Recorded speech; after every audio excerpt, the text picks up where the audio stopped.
Bienvenida a esta segunda jornada del Simposio de Medicina Materno-Fetal y Perinatal. El día de ayer fue un día muy lindo, un poco extenso, así que en honor al tiempo les vamos a pedir a los disertantes que intentemos respetar el horario de las charlas. Hoy vamos a tener charlas muy interesantes de cardiología, de cardiopatías congénitas, de efectos del sistema nervioso central y terapia fetal. Vamos a tener la presencia de nuestro invitado internacional, Enrique Gil Guevara, así que les recomendamos que se queden hasta el final. En la coordinación de esta mesa me acompaña la doctora Gladys Salgado, que es jefa del servicio de cardiología del hospital, la doctora Mercedes Montonati, que es médica terapista pediatra, especialista en recuperación cardiovascular. Y en esta primera charla tengo el honor de presentar a Jessica Aguilera, que es médica especialista en tocoginecología, diploma en medicina fetal por la Fetal Medicine Foundation, coordinadora de la unidad de medicina fetal del Sanatorio Allende de Córdoba, profesora de la cátedra de obstetricia de la Universidad Nacional de Córdoba, Nacional de Córdoba, y miembro de la comisión directiva de SADIP. Ella nos va a hablar de ecocardiograma fetal, cómo y cuándo solicitarlo. Miguel. La música y las luces un poquito, ¿no?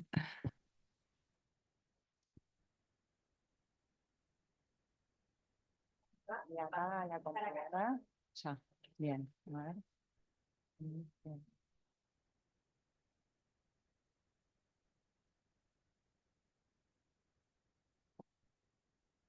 No sé si está compartiendo, me parece que no, ¿eh? Ah.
Bueno, ahora sí.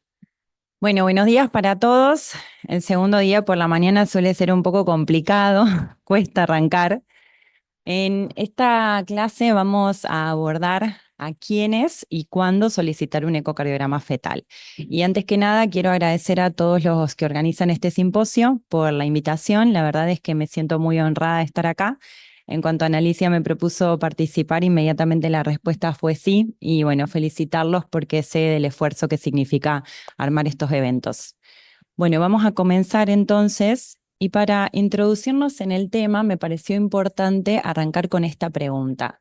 ¿Por qué es importante establecer un screening universal de cardiopatías congénitas? Bueno, seguramente algo se les estará ocurriendo. Yo voy a intentar respondérselos brevemente con algunos datos. Ahí estamos. A ver. Ahí. Bueno, de un lado de la pantalla lo que pueden ver es la incidencia de anomalías congénitas y del otro lado la tasa de detección prenatal de estas anomalías. Estos son datos extraídos de EuroCat 2011-2015 y en cuanto a la incidencia de las anomalías congénitas pueden ver que las más frecuentes son las cardiopatías congénitas, tanto antes como después de excluir anomalías genéticas y de cromosomas, seguida por las anomalías esqueléticas, quirúrgicas y las anomalías urológicas. En contraste, cuando miramos el otro gráfico, vemos que las anomalías del corazón son a su vez las que menos se detectan. Y si bien hubo una mejoría del año 2011 al año 2015, parecería ser que esta mejora no es aún suficiente. Si lo vemos en términos de mortalidad infantil, este es un trabajo publicado el año pasado en la Revista Argentina de Pediatría, en donde comparan la mortalidad neonatal entre diferentes áreas. Por un lado, la cuenca Matanza-Riachuelo, por otro lado, Argentina en su totalidad, provincia de Buenos Aires y Cava. Y lo que ellos describen es la causa, la mortalidad neonatal por malformaciones congénitas en el segundo lugar. Parecería ser que a medida que se van controlando otras causas de mortalidad neonatal, como por ejemplo las afecciones respiratorias, las anomalías congénitas siguen sumando protagonismo. Y de estas anomalías congénitas, fíjense que el 35% corresponden a cardiopatías congénitas. Bien. De estas anomalías congénitas, la mitad, el 50%, va a corresponder a cardiopatías congénitas mayores, es decir, que van a requerir tratamiento médico o quirúrgico en el primer año de vida. Y de estas, la mitad, es decir, la mitad de la mitad, van a corresponder a cardiopatías congénitas críticas, que van a presentar una alta morbimortalidad porque van a requerir atención médica y o quirúrgica urgente para garantizar la supervivencia. Estos pacientes necesitan un ingreso inmediato a la unidad de cuidados intensivos neonatales porque estas cardiopatías críticas tienen un impacto hemodinámico muy importante. Y en cuanto a la mortalidad global, la podemos situar entre un 15 y un 25% aproximadamente. Por supuesto, depende del tipo de cardiopatías congénitas. Hay algunas cardiopatías congénitas que tienen altas tasas de mortalidad por encima del 50%. Estos números, de todas maneras, lo que reflejan también es que aproximadamente un 85% de estos pacientes van a llegar a la vida adulta con una cardiopatía congénita. Y de estos, 1 de cada 6 va a tener alguna limitación, ya sea física, educacional u ocupacional. Y esto nos permite hablar un poco de la asociación entre anomalías del sistema nervioso central y cardiopatías congénitas. Esto fue una revisión que se publicó en el año 2014 y que causó bastante revuelo porque ellos describían la presencia de anomalías a nivel del sistema nervioso central en el periodo prenatal en pacientes con cardiopatías congénitas, con una prevalencia aproximada del 28% y por supuesto describían asociaciones con algunas cardiopatías específicas. La evidencia que se siguió publicando después lo que intentó establecer, además de afirmar estos datos mediante estudios por imágenes que describían estas lesiones, lo que intentó fue explicar el mecanismo por el cual se producirían estas lesiones, porque hasta el momento no es que no se conocía esta asociación entre alteraciones del neurodesarrollo y cardiopatías congénitas, simplemente se pensaba que eran una consecuencia de las intervenciones quirúrgicas y las intervenciones a las que estaban expuestos estos pacientes en el periodo perinatal. Entonces, dentro de esos mecanismos describían alteraciones en la circulación cerebral fetal y en el metabolismo neuronal como consecuencia de esta hipoperfusión y esta hipoxia cerebral crónica. Y además se han descrito algunos genes que estarían en relación al desarrollo de las estructuras cardíacas y al desarrollo de estructuras del sistema nervioso, por lo tanto, ahí se explica también este link tan cercano. Bien. Esa primera revisión que les mostré en el 2014 llevó a ISUOC a formular un statement. Vamos a ver si anda el videito. ¿Puedes presionar el video? Gracias. Bueno, esa revisión llevó a ISUOC a formular un statement acerca de cómo debíamos manejarnos en el asesoramiento con esta información. ¿Se la tenemos que dar a los padres o no le tenemos que decir a los padres acerca de esta asociación? Y ellos lo que sugirieron fue que tenemos que incluir esta información en el asesoramiento. Tenemos que decirle a los padres que existe una asociación entre alteraciones del neurodesarrollo y cardiopatías congénitas, que no podemos prever en el periodo prenatal quiénes son los pacientes que van a estar afectados y quiénes no, pero que sí sabemos que hay algunas cardiopatías congénitas que tienen más riesgo de presentar estas asociaciones, como por ejemplo las obstructivas izquierdas, principalmente el síndrome de corazón izquierdo hipoplásico. Con respecto al uso de la resonancia fetal, únicamente está incluida por el momento dentro de protocolos de investigación, todavía no lo hacemos de rutina en el diagnóstico prenatal de cardiopatías congénitas, pero sí ellos recomiendan un seguimiento a largo plazo del neurodesarrollo en estos pacientes con una cardiopatía congénita. Con respecto a las causas de las cardiopatías, es importante conocerlas porque de estas causas se van a desprender muchas veces las indicaciones a quién tenemos que ofrecerle una exploración más detallada del corazón y porque el conocer las causas nos permite establecer un pronóstico más certero y por otro lado el riesgo de recurrencia de esa cardiopatía congénita. Entonces, sabemos que un 20 y un 25% corresponden a un origen genético puro, es decir, anomalías de cromosomas o anomalías microscópicas como microdeleciones o microduplicaciones, o también pueden estar relacionadas con enfermedades monogénicas. Por otro lado, un 70% corresponde a una etiología multifactorial y un 2 a un 4% corresponde a la exposición a algún agente teratógeno con potencial efecto sobre el corazón, dentro de los cuales tenemos algunos medicamentos, algunas condiciones maternas clínicas, algunos escenarios particulares como las técnicas de reproducción asistida y los embarazos monocoriales y también el uso o el consumo de algunos tóxicos. Con respecto a la etiología multifactorial, dentro de este grupo se incluye aquella etiología que desconocemos, pero que estaría relacionada con una interacción entre factores genéticos y ambiente. Lo importante de esta etiología es que sepamos que el riesgo de recurrencia es empírico. Es decir, el riesgo de recurrencia va a ser más bajo que si yo tengo un origen genético puro, sí, pero no va a ser cero. Es decir, en general va de 1 a 3%, siendo aproximadamente de un 10% en algunos casos. Entonces, para que yo considere que tengo una cardiopatía congénita aislada, tengo que haber descartado todas estas causas genéticas primero, e incluso si descarté causas genéticas, puede ser que yo tenga asociadas en el 50% de los casos, fíjense, alteraciones extracardíacas y principalmente, vamos de nuevo, alteraciones en el sistema nervioso central.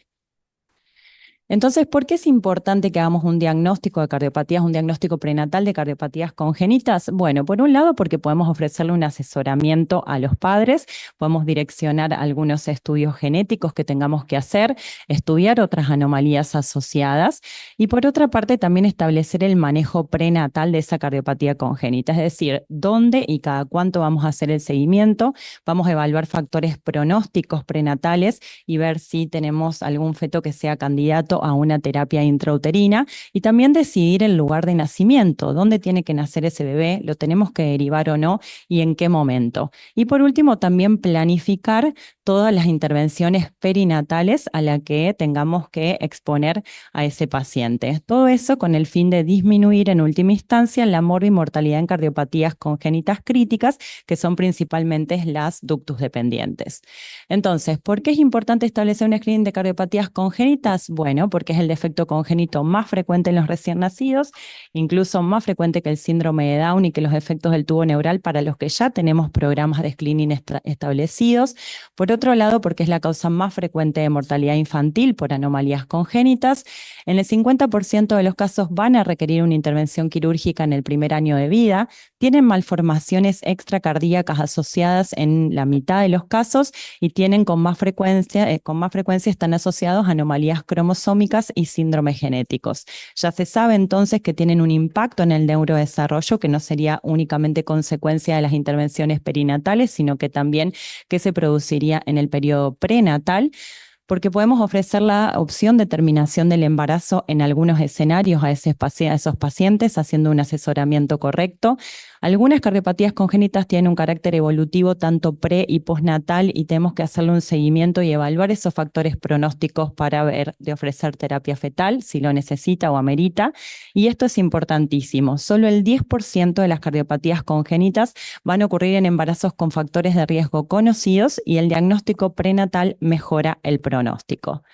Sin embargo, ¿cómo nos va? ¿Qué tan buenos somos para detectarlas? Fíjense que los datos, como vimos al principio, no son tan alentadores. La tasa de detección de cardiopatías congénitas por screening de segundo trimestre, tasa global mundial, no supera el 50%. ¿Y cuáles son los factores que afectan esta tasa de detección? Bueno, podríamos describir varios. Por un lado, las limitaciones técnicas, ¿sí? Los equipos por ahí con los que trabajamos, a los que tenemos accesos, el lugar donde trabajamos, el entrenamiento y capacitación es algo muy importante muchas veces para poder completar un examen cardíaco, sobre todo cuando el feto es muy pequeño, necesitamos utilizar también la vía transvaginal como complemento. No todos están entrenados en la utilización de la vía transvaginal. La población a estudiar, si tenemos una mamá con un índice de masa corporal elevado, va a ser más difícil obtener con éxito todos los planos del corazón que tenemos que evaluar. Por otro lado, cuanto más pequeño es el corazón fetal, también más difícil es evaluarlo. La utilización de protocolos es un punto importantísimo. La mayoría de los papers refieren una tasa de detección o una mejora en la tasa de detección después de haber incorporado protocolos de estudio, es decir, establecer un protocolo, manejarnos con ese protocolo con respecto a los cortes o la evaluación cardíaca que tenemos que hacer. Y por otro lado, el programa de control de calidad con auditoría de imágenes, que también podría ser uno de los factores que influya y que ayude a mejorar la tasa de detección. Entonces, ¿es importante hacer un diagnóstico de cardiopatías congénitas? Sí, espero con esto haberlos convencido de la importancia de establecer un screening universal, porque en realidad para poder llegar a un diagnóstico de cardiopatías congénitas, mi ventana de oportunidad para hacerlo es el screening prenatal. Es decir, el diagnóstico de cardiopatías congénitas yo no lo voy a hacer con un ecocardiograma fetal. Con el ecocardiograma voy a establecer, le voy a poner un nombre y apellido a esa cardiopatía congénita, la voy a caracterizar mejor, pero nunca voy a llegar al diagnóstico, ni siquiera voy a llegar a solicitar un ecocardiograma si no hago un buen screening. ¿Y cuándo tengo que hacer ese screening? En todo momento. Estos son los momentos en los que nosotros hacemos ecografía durante el embarazo, al menos son las ecografías que hacemos de rutina, y en todas esas ecografías deberíamos evaluar el corazón. Normalmente sabemos que lo evaluamos en semana 20-24, pero también se está corriendo esa edad gestacional para poder evaluarlo de manera más temprana, porque en algunos casos necesitamos hacer un asesoramiento de manera más temprana para darle información a los padres. Y por otro lado, esto me parece importante. En cada examen existen las cardiopatías congénitas evolutivas, existe la afectación cardíaca funcional del tercer trimestre. Entonces, si nosotros limitamos los controles ecográficos de tercer trimestre únicamente a tomar una biometría y hacer un Doppler, nos vamos a estar perdiendo también de diagnosticar este tipo de patologías. Entonces, el screening lo tenemos que hacer en todo momento. ¿Y cuáles son las indicaciones para que nosotros enviemos a una paciente a hacer un ecocardiograma fetal? Bueno, fíjense, estas son todas las guías. La mayoría de las guías lo que hacen es comenzar con una lista de indicaciones. La mayoría coinciden en esa lista de indicaciones. Por ahí tienen algunas discrepancias en que algunas consideran una indicación como una indicación absoluta para hacer un ecocardiograma y en otras en realidad dice que depende de los recursos de los cuales dispongamos. Entonces, lo importante con respecto a estas guías es esto, son guías de práctica adecuada, pero que no reemplazan el criterio médico, ¿sí? Es decir, uno puede tomar estas guías como un lineamiento general, pero lo que tenemos que hacer es adaptarla a nuestro lugar de trabajo. Entonces, ¿cuáles son los momentos en los que nosotros vamos a poder recabar información haciendo este screening para enviar una paciente para un ecocardiograma fetal? Bueno, fíjense, el interrogatorio que decían ayer que es el método más económico, y sí es cierto, ahí vamos a hacer ese va a ser nuestro primer paso del screening. La ecografía de primer trimestre, ecografía de semana 11-14, la ecografía de segundo trimestre, la ecografía morfológica de semana 20-22, y en el tercer trimestre en esa ecografía de crecimiento y bienestar fetal. Entonces, en el interrogatorio que vamos a ver, vamos a evaluar factores de riesgo de la paciente. Por un lado, vamos a interrogar acerca de antecedentes patológicos. Por ejemplo, la diabetes gestacional, ya sabemos que tiene un riesgo aumentado de cardiopatías congénitas, es una indicación. La fenilcetonuria, la fiebre en el primer trimestre, ¿sí? La hipertermia por encima de 38 grados, conectivopatías maternas con anti-RO, anti-LA positivo. Con respecto a las infecciones, la mayoría de las guías concuerdan en que la rubiola en el primer trimestre es una indicación absoluta y que con respecto a los otros virus que pueden producir miocarditis, como el citomegalovirus, el parvovirus B19 o Coxsackie, eso depende cómo hagamos el diagnóstico, en qué momento del embarazo y del recurso que dispongamos. La obesidad, las técnicas de reproducción asistidas en donde entran ambos procedimientos, tanto FIP como ICSI. Después vamos a interrogar acerca de antecedentes farmacológicos. El ácido retinoico es uno de los que más riesgo tiene, después algunos anticonvulsivantes, y con respecto a antidepresivos y ansiolíticos habituales, salvo la paroxetina, que sí se la describe con un riesgo aumentado para cardiopatías congénitas, el resto tendrían un riesgo bajo. Antecedentes tóxicos, por otro lado, y algunos antecedentes ambientales. Después, en ese mismo interrogatorio, vamos a investigar sobre los antecedentes familiares. Si yo tengo, por un lado, un hijo previo con una cardiopatía congénita o alguno de los progenitores afectado de una cardiopatía congénita, entonces voy a tener más riesgo. Ese riesgo no va a ser igual si es la madre o si es el padre, y no va a ser igual si tengo uno o dos hermanos afectados. Y tampoco es el mismo para todos los tipos de cardiopatías congénitas. Hay algunos tipos de cardiopatías congénitas, como los síndromes obstructivos izquierdos en general, que tienen más riesgo. Pues después podemos tener antecedentes en la familia o en los hijos de síndromes o condiciones con asociación alta a cardiopatías congénitas o con condiciones genéticas o con herencia mendeliana. Entonces, en ese caso también vamos a tener mayor riesgo para ese embarazo. Algunas de las más frecuentes, microelección 22q11, fíjense lo elevado que es el riesgo de recurrencia, Holt-Oram, Marfan y Noonan. Entonces ahí ya vamos a haber identificado este 10% de nuestra población que dijimos al comienzo que va a tener algún factor de riesgo y que ya nosotros lo vamos a identificar en nuestro consultorio y amerita que le solicitemos un ecocardiograma fetal. Pero el resto de las pacientes van a salir de esta población en primera instancia de bajo riesgo, en la que vamos a recabar informaciones de estos controles ecográficos de rutina, y dentro de esos controles ecográficos, ¿qué es lo que podemos observar? En primer trimestre, ¿de qué manera evaluamos y hacemos screening de cardiopatías congénitas? Bueno, en primer lugar, evaluando marcadores no cardíacos o marcadores indirectos. Esos marcadores, el más importante es la transnucencia nucal. Si la transnucencia nucal está aumentada por encima del percentil 95, percentil 99, tenemos más riesgo de una cardiopatía congénita independientemente del resultado del cariotipo.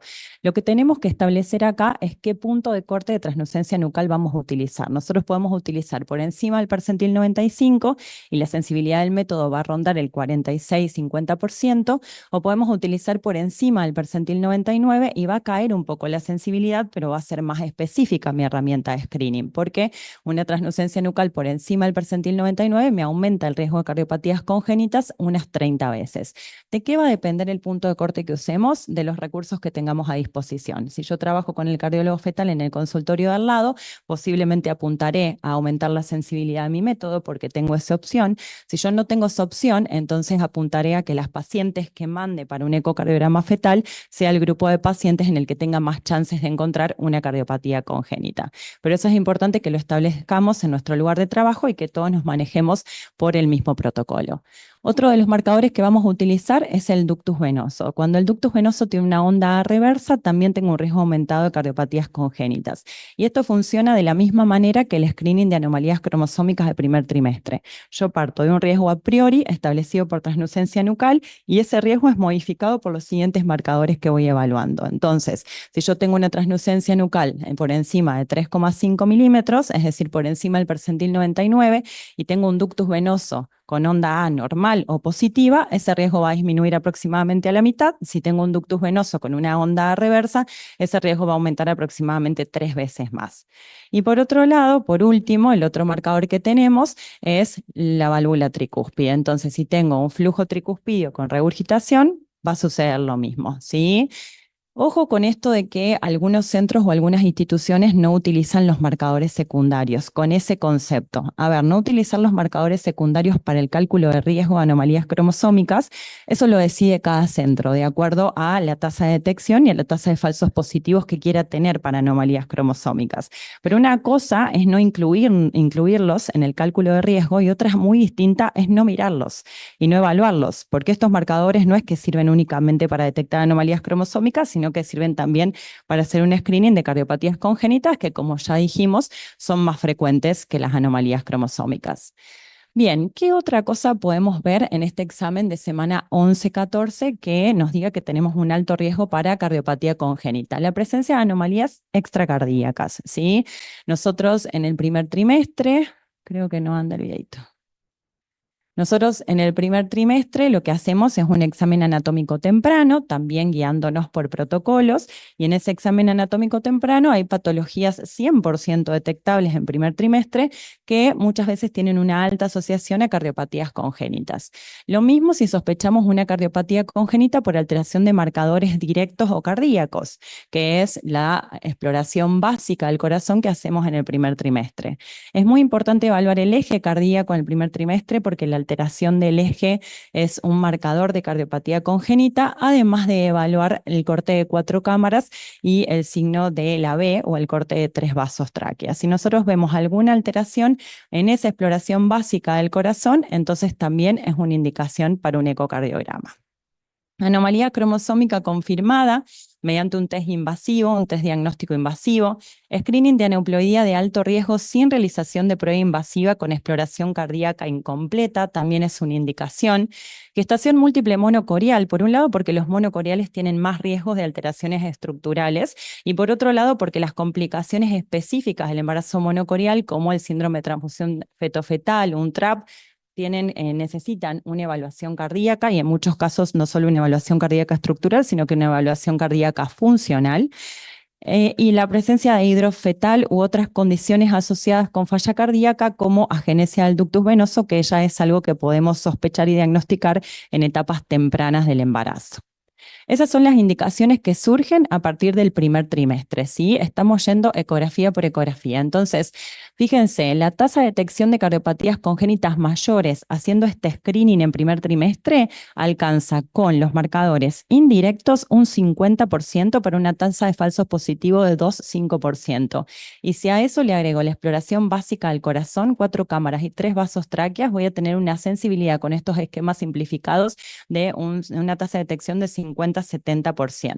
Entonces, fíjense que es alta y que ya superamos ampliamente ese 10% dado únicamente por factores de riesgo.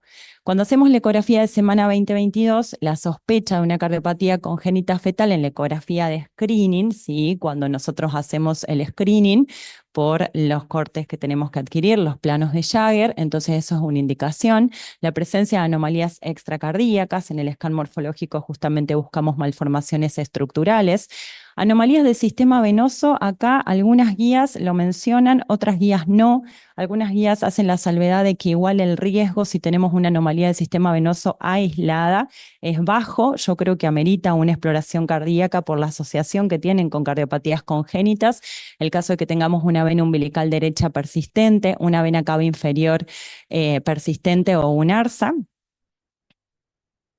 Y la presencia de una arritmia cardíaca, una alteración del ritmo fetal, una taquicardia por encima de 180, una bradicardia persistente por debajo de 110, es otra indicación para valoración del corazón. Algún signo de disfunción cardíaca, podemos observar una cardiomegalia, podemos observar insuficiencia valvular moderado, severa o derrame pericárdico con un corazón estructuralmente normal. Necesitamos hacer una evaluación funcional de ese corazón también. El caso de la restricción de crecimiento fetal severo por los cambios que ya se han descrito a nivel del corazón de los niños de los fetos con restricción de crecimiento también amerita una exploración cardíaca. El hidrofetal no inmune u otras condiciones asociadas con falla cardíaca, tumores, malformaciones arteriovenosas que pueden aparecer en este momento del embarazo. Fíjense, esta es nuestra indicación principal, ¿sí? La sospecha de una cardiopatía congénita en el scan morfológico, nuestro screening cardíaco nos permite la detección del 60-85% de las cardiopatías congénitas. En el tercer trimestre, lo mismo, si sospechamos una cardiopatía congénita fetal, pero para esto tenemos que evaluar la anatomía fetal y evaluar el corazón en este trimestre también. La sospecha de alguna patología funcional, acá es cuando aparece ese signo que por ahí lo vemos descrito con tanta frecuencia, que es la discrepancia de cavidades cardíacas. Eso también amerita una evaluación cardíaca. El polidramnios, arritmia cardíaca, la restricción de crecimiento, el tratamiento antiinflamatorio con riesgo de restricción del ductus arterioso. Lo puse acá porque esto nos va a mostrar signos en el tercer trimestre, ¿sí? De la patología funcional, pero esto es algo que no tenemos que dejar de preguntar, ¿sí? Esto surge del interrogatorio, puede surgir de algunos signos que veamos en la eco también, pero surge del interrogatorio a la paciente, entonces siempre interrogar por el consumo de AINES, por el consumo de alimentos ricos en polifenoles también, ¿sí? Diabetes gestacional, acá con respecto a la diabetes gestacional, todos hacemos un ecocardiograma fetal, ¿sí? El riesgo de malformaciones cardíacas estructurales es bajo, la mayoría de las guías dicen que si hacemos el diagnóstico en un segundo trimestre temprano, amerita solicitar un ecocardiograma y que si no, no. Yo no estoy tan de acuerdo con eso. Yo creo que primero, cuando hacemos el screening de diabetes gestacional, ya estamos pisando prácticamente el tercer trimestre, entonces es muy difícil solicitarlo en segundo trimestre y que lo que vamos a ver principalmente en diabetes gestacional son cambios funcionales. Entonces creo que sí tenemos que hacer una valoración funcional cardíaca, ¿sí? Más allá de que el riesgo de patología cardíaca estructural no sea alto. El hidrox no inmune y anomalías extracardíacas de nuevo que pueden aparecer en el tercer trimestre, algunas anomalías evolutivas que podemos no haber visto en el scan morfológico. Entonces, algunas consideraciones. Conectivopatía maternas, tengo que hacer ecocardiogramas seriados, ¿sí? Con el objetivo de medir el PR mecánico y ver el riesgo de bloqueo que tienen esos fetos. Eso es lo que estoy buscando. Entonces necesito hacer un ecocardiograma cada 2 semanas, entre las 16 y 28 semanas. Eso es lo que dicen la mayoría de las guías. Esto es lo que les comentaba acerca de antidepresivos y ansiolíticos habituales. Un ecocardio en segundo trimestre sería suficiente porque la asociación con cardiopatías congénitas mayores es baja. La arteria umbilical única, que siempre se la tomó como indicación cuando está aislada, la mayoría de los papers dicen, las últimas publicaciones, que tiene un bajo riesgo, ¿sí? De cardiopatía congénita y que en los casos en que está aislada no se asocia a cardiopatía congénita fetal. Por lo tanto, tendríamos que sacarla de las indicaciones. Si es aislada, vuelvo a repetir, la obesidad al inicio de la gestación, que también está discutida en algunas guías como ISO, por ejemplo, hay publicaciones con respecto a que la obesidad, índice de masa corporal por encima de 40 al inicio de la gestación, se asocia per se con un riesgo elevado de cardiopatías congénitas. La presencia aislada de marcadores blandos del segundo trimestre no cardiológicos tendría un riesgo bajo, ¿sí? Entonces, si únicamente veo un marcador aislado en segundo, una pielectasia, por ejemplo, en segundo trimestre, tengo un riesgo bajo en la ecografía de translucencia nucal y no veo nada más, tendríamos un bajo riesgo de presentar una cardiopatía congénita y no sería una indicación.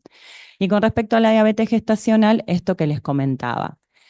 No constituyen indicaciones de ecocardiografía fetal la mala visualización del corazón fetal. Muchas veces recibimos, ¿sí?, fetos para hacer un ecocardiograma porque mala visualización de los tractos de salida.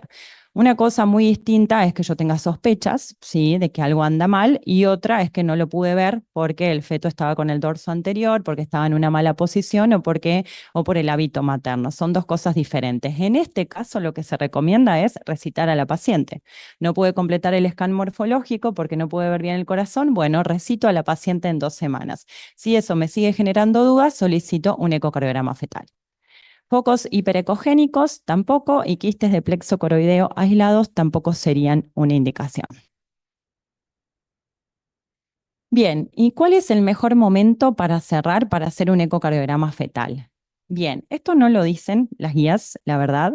La mayoría de las guías lo que dicen es que a partir de las 18 semanas se puede valorar el corazón fetal y se pueden valorar todos los planos que tenemos que ver en un screening y también todos los cortes que tenemos que ver en el ecocardiograma, que en realidad se podría hacer desde las 18 a las 22, pero que si lo hacemos a las 24, ahí es cuando mejor vemos el corazón, ¿sí? Entonces, bueno, un poco en qué quedamos. Yo creo que si tenemos un buen screening de segundo trimestre, es decir, la paciente tuvo un buen scan morfológico y está todo normal, no tiene sentido que la paciente salga de hacerse el scan morfológico e inmediatamente entre en la puerta de al lado a hacer el ecocardiograma fetal, ¿sí? Entonces, me parece que en ese caso podríamos solicitar el ecocardio fetal. Cuanto más información le vamos a poder sacar y más rico es entre la semana 24 o 26, ¿sí? Ahora, si yo hago el scan morfológico y tengo una sospecha de cardiopatía congénita, no voy a esperar hasta las 24 semanas para poder darle un asesoramiento a la paciente. Entonces, ahí será inmediatamente después de que hice el diagnóstico. Hay otras indicaciones que ameritan repetir un ecocardiograma fetal, ¿sí? Pero no porque tenga que hacer un ecocardiograma fetal seriado, como en el caso de las conectivopatías maternas, sino porque lo que yo estoy buscando puede ser que aparezca un poco más tarde. Entonces, está bien si yo tengo una translucencia nucal aumentada o un pliegue nucal aumentado en semana 20, pedir un ecocardiograma fetal. Bueno, dependiendo cómo estén los riesgos en primer trimestre, pero si la translucencia nucal venía aumentada, el pliegue nucal persiste aumentado, bueno, yo tengo que hacerle ese ecocardiograma en semana 20-22, pero a la vez tengo que hacerle un seguimiento y posiblemente repetir ese ecocardiograma en tercer trimestre, porque esto puede estar asociado a NUNAN y porque en el NUNAN yo puedo tener o una miocardiopatía o puedo tener una estenosis pulmonar, que son patologías que son evolutivas y que quizás no las vaya a ver en semana 24 cuando haga esa primera evaluación ecocardiográfica y que las voy a ver un poco más adelante. En el caso de historia familiar con cardiopatías evolutivas, estenosis de aorta, estenosis pulmonar, también tengo que repetir el ecocardiograma, es decir, si tengo un ecocardiograma normal en semana 22, 24, no quiere decir que no vaya a tener esa condición más adelante, que eso puede pasar en cualquier paciente, pero en este caso estas pacientes tienen un poco más de riesgo. Y familiar de primer grado con diagnóstico de cardiomiopatía en la infancia. Después, ecocardiograma fetal temprano, semana 14-16, si es que tengo el recurso o quien esté capacitado para hacerlo. Estas serían las indicaciones, ¿sí? Por el riesgo que tienen asociado estas indicaciones. TN por encima de percentil 99 o por encima de 3.5 milímetros, sospecha de cardiopatía congénita en examen anatómico temprano, en ese examen básico que hacemos del corazón. Hijo previo con cardiopatía congénita mayor, porque esta evaluación del corazón fetal en primer trimestre tiene un valor predictivo negativo muy alto. Entonces, en estos casos podemos ya ir haciendo un asesoramiento y tranquilizando a la paciente, sin, por supuesto, excluir completamente la presencia de alguna anomalía cardíaca. Agenesia de ductus venoso, cariotipo anormal o anomalía no cromosómica de alto riesgo. Y con respecto al ecocardiograma fetal funcional, bueno, el ecocardiograma funcional, la mayoría de las guías dicen que lo podemos hacer a partir de las 28 semanas, que lo ideal es hacerlo entre las 28 y 34 semanas. Son varias las indicaciones que ya tiene un ecocardiograma fetal funcional, por ejemplo, algunas condiciones clínicas con remodelado cardíaco, como la restricción de crecimiento que estábamos mencionando, la diabetes mellitus gestacional, las terapias de reproducción asistida, alguna patología cardíaca, en patologías estructurales, por ejemplo, en una estenosis aórtica, si hacemos un tratamiento intrauterino, tenemos que evaluar la función cardíaca pre y post tratamiento. En el caso de las arritmias, de las miocardiopatías, en casos con sobrecarga cardíaca, patología fetal como hidrops o infecciones y en tratamiento farmacológico.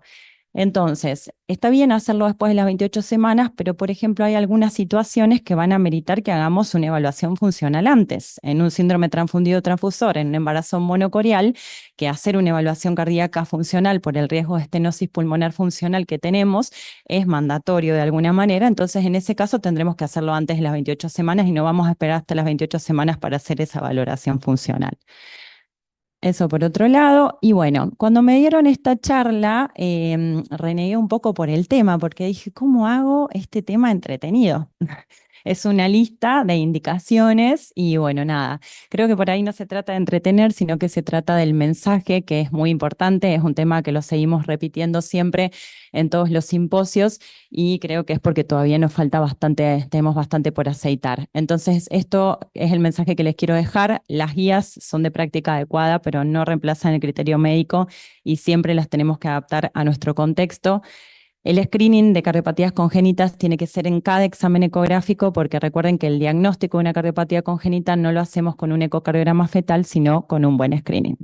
Bueno, gracias.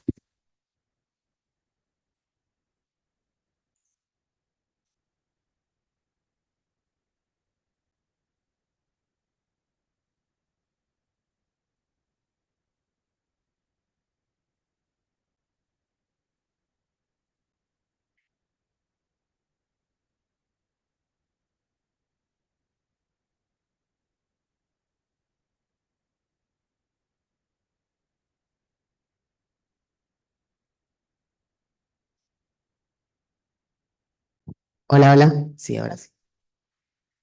Bueno, gracias.